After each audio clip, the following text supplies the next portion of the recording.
Pasti teman-teman pernah menggunakan gunting untuk memotong kertas kan? Atau apakah teman-teman pernah menimba air di sumur? Hal tersebut berkaitan dengan pesawat sederhana. Apakah teman-teman tahu apa itu pesawat sederhana? Jika ingin tahu penjelasan lebih lanjut, yuk simak video pembelajaran ini.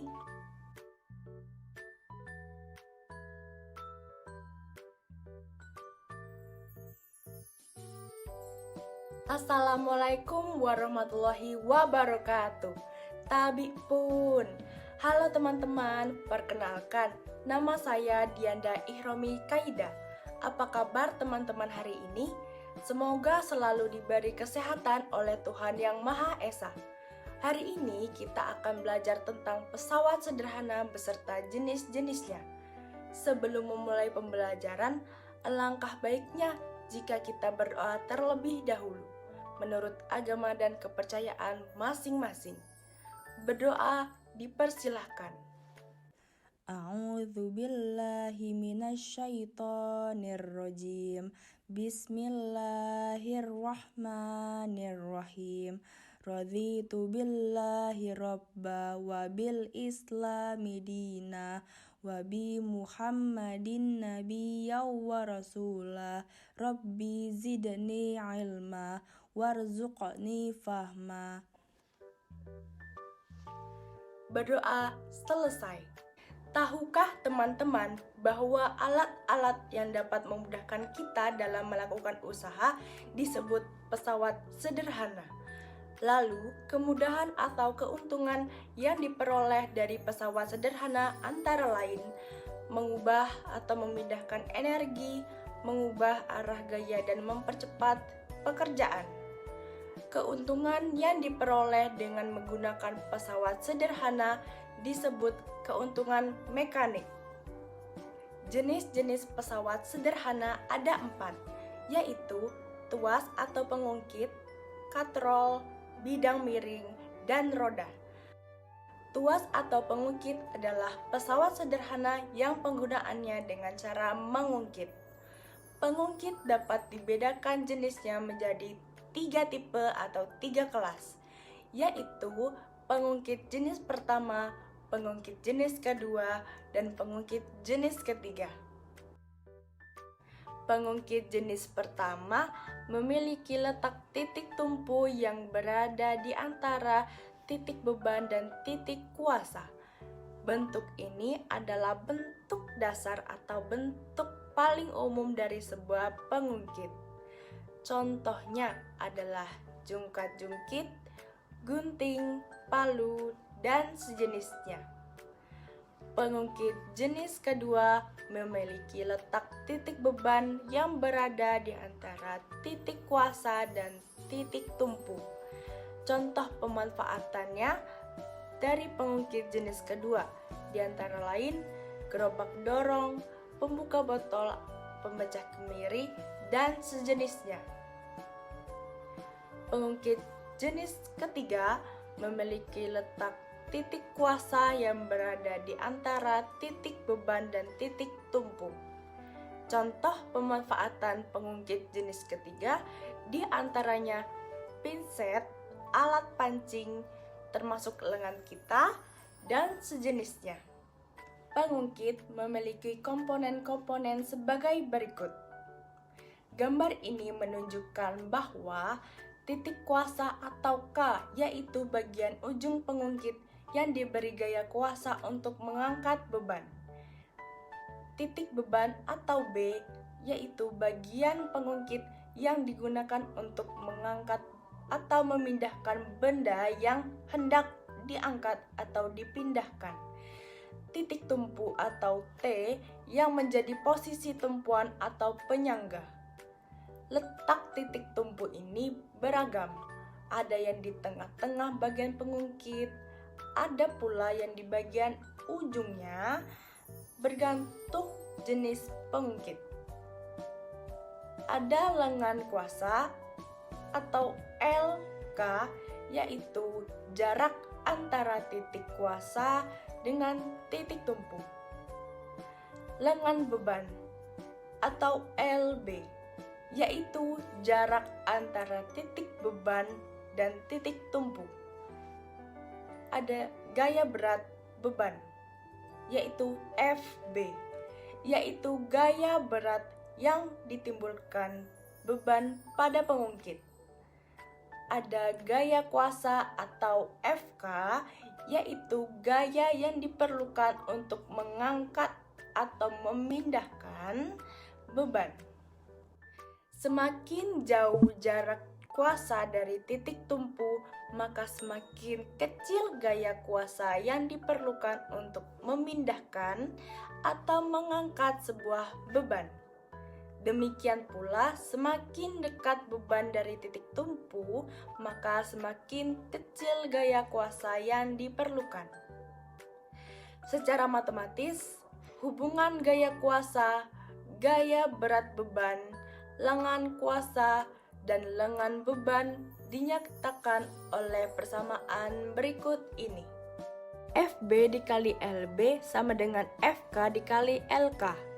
Dengan FB adalah gaya berat beban yang akan diangkat, satuannya Newton. FK adalah gaya kuasa yang diberikan, satuannya Newton. LK adalah panjang lengan kuasa atau jarak antara titik kuasa dan titik tumpu, satuannya meter. LB adalah panjang lengan beban atau jarak antara titik beban dan titik tumpu, satuannya meter. Besar keuntungan mekanis atau KM pada pengungkit merupakan perbandingan antara berat beban dan gaya kuasa, atau perbandingan antara lengan kuasa dan lengan beban.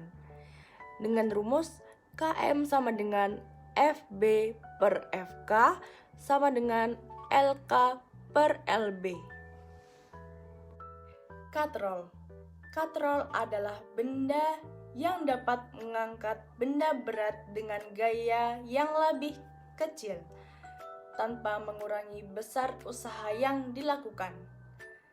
Katrol memiliki titik tumpu, titik beban, titik kuasa, lengan beban, dan lengan kuasa.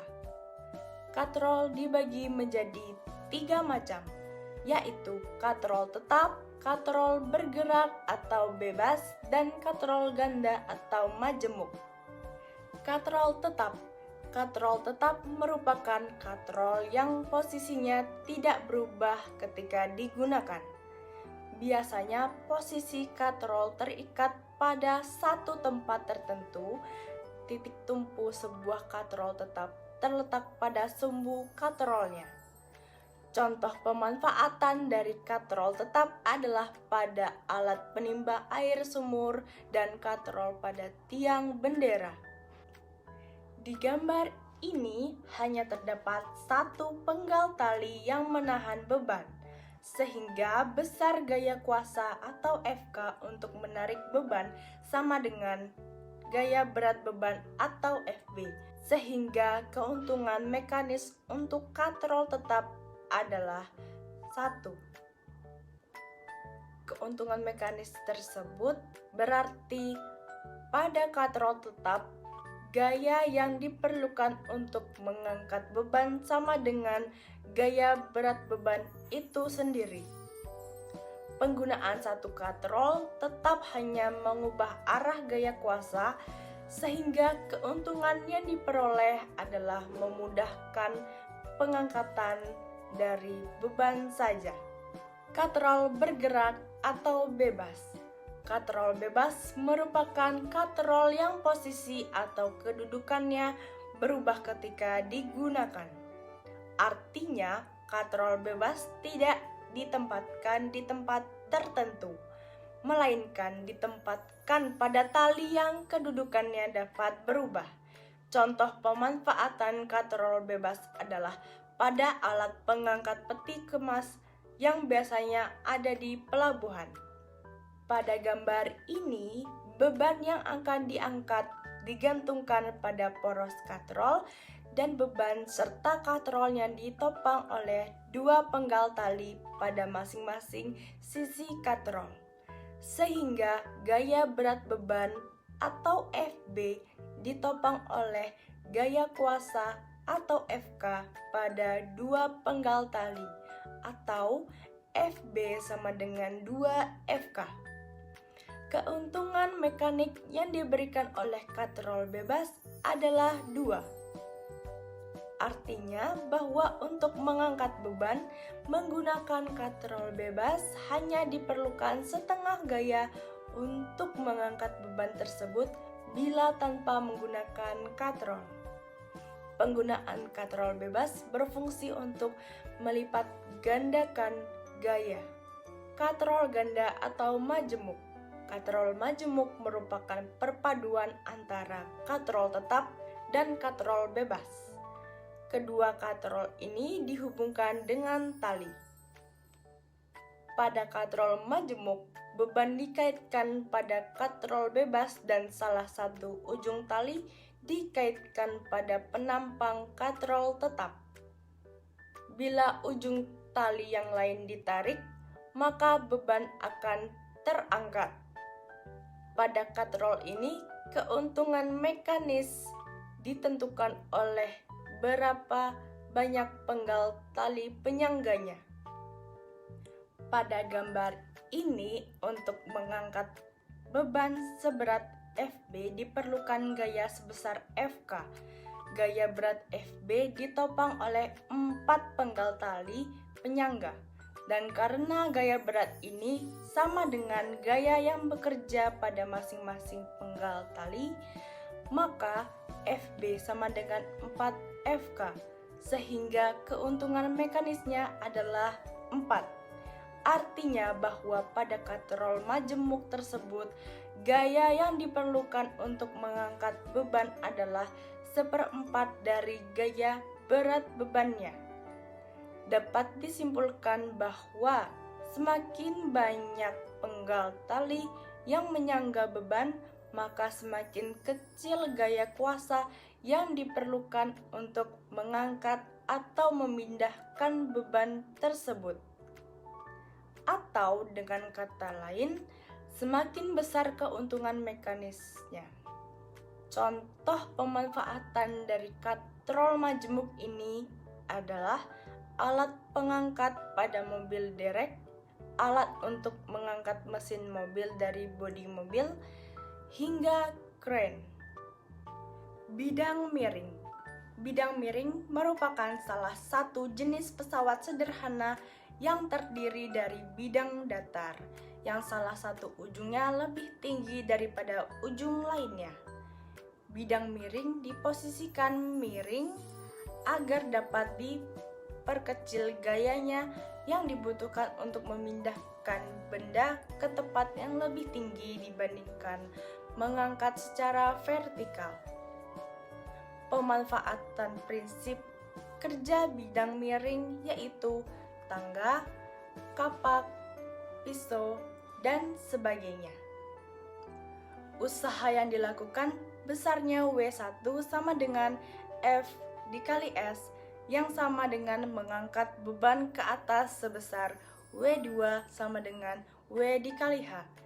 Jadi, W1 sama dengan W2 atau F dikali S sama dengan W dikali H, dengan F sama dengan gaya kuasa yang diperlukan untuk memindahkan beban, W sama dengan gaya berat beban, H sama dengan ketinggian kemana beban dipindahkan atau perbedaan ketinggian ujung-ujung bidang miring, S sama dengan panjang bidang miring.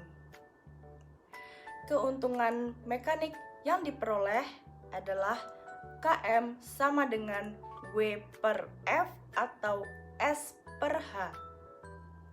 Roda dan porosnya. Roda dan poros merupakan salah satu jenis pesawat sederhana yang terdiri dari sebuah benda melingkar atau roda dengan sebuah batang atau poros yang berputar bersama dan terikat pada pusat roda. Roda dan poros bekerja dengan cara mengubah besar dan arah gaya yang digunakan untuk memindahkan atau yang dalam hal ini memutar sebuah benda. Keuntungan mekanis dari roda dan poros merupakan perbandingan antara jari-jari roda dengan jari-jari porosnya. Untuk lebih memahami tentang materi pesawat sederhana, yuk kita sama-sama mengerjakan latihan soal berikut ini. Soal pertama, bila titik beban adalah B, titik kuasa adalah K, dan titik tumpu adalah T, maka susunan ketiga titik tersebut pada pengungkit jenis ketiga adalah titik. Jawabannya apa ya kira-kira? Ya, jawabannya adalah A, B, K, T, atau titik beban, titik kuasa, dan titik tumpu. Soal kedua, sebuah beban seberat 5.000 Newton diangkat dipindahkan menggunakan sebatang tongkat yang panjangnya 2 meter. Jarak lengan kuasa sebesar 1,5 meter. Tentukan kuasanya dan keuntungan mekaniknya. Jawabannya adalah diketahui W sama dengan 5.000 Newton, LK sama dengan 1,5 meter, L sama dengan 2 meter, sehingga LB sama dengan 2 dikurangi LB sama dengan 2 dikurang 1,5 meter sama dengan 0,5. Maka W dikali LB sama dengan F dikali LK. 5.000 dikali 0,5 sama dengan F dikali 1,5. 2.500 sama dengan 1,5 F, dan F adalah 1666,67. Jadi kuasanya adalah 1666,67 Newton. Sehingga keuntungan mekanik sama dengan W per F sama dengan 5.000 per 1666,67 sama dengan 2,99, atau KM sama dengan LK per LB sama dengan 1,5 per 0,5 sama dengan 3. Jadi keuntungan mekaniknya adalah 3. Soal berikutnya, katrol yang bergerak tunggal digunakan untuk mengangkat beban seberat 700 Newton. Tentukan gaya yang diperlukan. Jawabannya adalah F sama dengan setengah W. Jadi setengah dari 700 adalah 350 Newton. Jadi gaya yang diperlukan sebesar 350 Newton. Soal terakhir, bidang miring sepanjang 4 meter digunakan untuk mengangkat beban 900 Newton dengan gaya 500 Newton. Tentukan tinggi bidang miring dan keuntungan mekanik. Jawaban dari tinggi bidang miring adalah F dikali S sama dengan W dikali H. 500 dikali 4 sama dengan 900 dikali H. 2000 sama dengan 900 H. H sama dengan 2000 per 900. Jadi H sama dengan 2,2 meter. Jadi tinggi bidang miring adalah 2,2 meter. Sehingga keuntungan mekanik sama dengan W per F sama dengan 900 per 500 sama dengan 1,8, atau keuntungan mekanik sama dengan S per H sama dengan 4 per 2,2 sama dengan 1,8. Jadi keuntungan mekaniknya sebesar 1,8. Teman-teman telah mempelajari semua sebab yang ada di materi pesawat sederhana dengan tuntas. Teman-teman pasti sudah paham bahwa pesawat sederhana bermanfaat bagi seluruh umat manusia sampai kapanpun. Dengan adanya pesawat sederhana ini, kita dapat beraktivitas dengan lebih mudah dan cepat. Ternyata fisika sangat dekat ya dengan kehidupan kita. Semoga teman-teman paham apa yang saya jelaskan di video ini ya. Karena dengan adanya pembelajaran fisika ini, kita menjadi tahu bahwa banyak sekali penerapan-penerapan pesawat sederhana yang ada di sekitar kita. Jangan lupa belajar dan banyak-banyak baca bukunya ya teman-teman. Terima kasih ya teman-teman sudah menyimak video pembelajaran fisika ini sampai akhir. Bila ada kesalahan, mohon dimaafkan. Sekian dari saya. Wassalamualaikum warahmatullahi wabarakatuh.